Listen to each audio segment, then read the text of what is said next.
By the late 1970s, exploitation films had become the new flavor of ice cream, and it could be argued that one of the greatest, if not the greatest exploitation film came from the twisted mind of John Carpenter from 1978.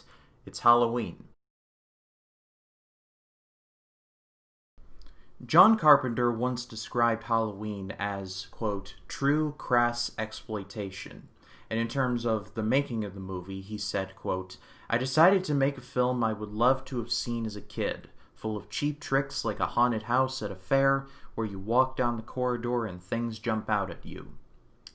Well, things definitely jump out at you, so mission accomplished. While not the original holiday slasher movie that would be Black Christmas, Halloween is the most fondly remembered, to the point where there are 2 new movies in that series scheduled to come out either next year or the year after. On Halloween night 1963, a boy named Michael Myers killed his entire family. 15 years later, he breaks out of his mental hospital to kill again. Myers' doctor, Sam Loomis, played by Donald Pleasence, goes out after him, but Myers sets his eyes on a new target, an unassuming girl named Laurie Strode, played by Jamie Lee Curtis. If you've watched this movie enough, then you can definitely tell that John Carpenter was heavily influenced by Alfred Hitchcock. Sam Loomis, the doctor character in this movie, is named after a person in Psycho. There is a person in Psycho literally named Samuel Loomis, similar to Dr. Samuel Loomis in Halloween.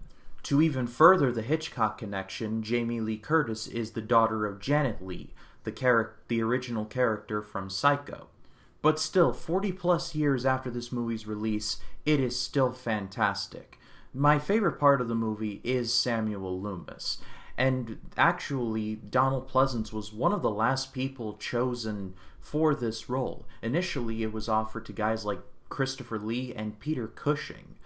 I'm not gonna lie, I would have loved to have seen Peter Cushing as Samuel Loomis. It wouldn't have been much of a stretch, as he had played a mad doctor before, but even still, I would have loved to have seen it. But unfortunately for Carpenter, a little movie called Star Wars had come out, and Cushing wasn't necessarily in need of the money. And I just would have loved to have heard Christopher Lee deliver the iconic line, "The blackest eyes, the devil's eyes."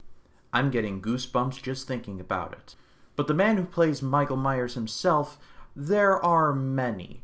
It's even rumored that John Carpenter himself was under the mask a time or two.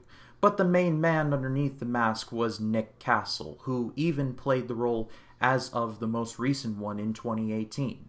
And despite the fact that he has no speaking lines, he brings a physical charisma to the role that without him, it wouldn't have been nearly as memorable.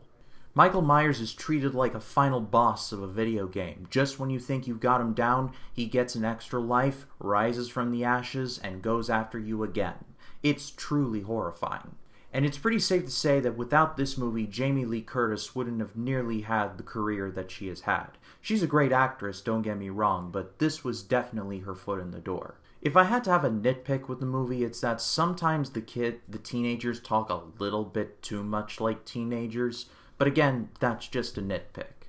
But this movie could have just easily been yet another B-movie with just a guy in a painted William Shatner mask, just running around and killing people. That could have just been a silly premise. However, due to the twisted mind of John Carpenter through his direction and his truly amazing score, he elevates this from a B-movie to an A-movie. And I would argue that this is the Rosetta Stone for slasher movies. So if you haven't checked out Halloween, well, do yourself a favor and do it.